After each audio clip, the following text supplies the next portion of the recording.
इसरोर पूरा ना होची Indian space research organisation.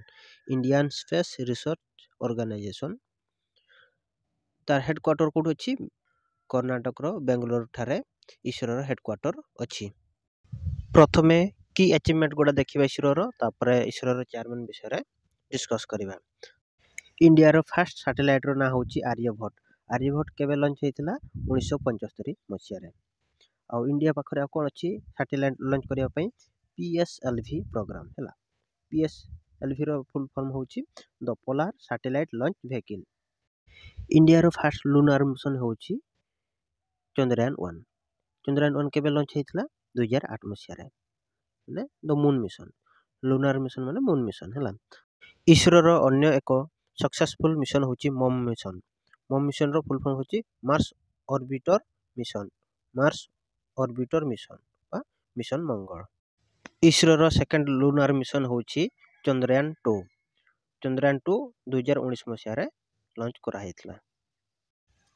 Chandrayaan 2 success होय नथला पुणी थरे चंद्रयान 3 लॉन्च करा हेतिला केबे 2023 मसिया रे। आउ वर्ल्ड रो प्रथम देश होची इंडिया जे कि मून रो साउथ पोल रे लैंडिंग करथिला सॉफ्ट लैंडिंग हेतिला। भी नारायण जणे रॉकेट साइंटिस्ट भी नारायण इसरो रो 11तम चेयरमैन भाबरे शपथ नै छंती। भी नारायण तमिलनाडु रु बिलोंग्स करंती आ पूर्वरु जो एस सोमनाथ थिले एस सोमनाथ केरल रु बिलोंग्स करूथिले।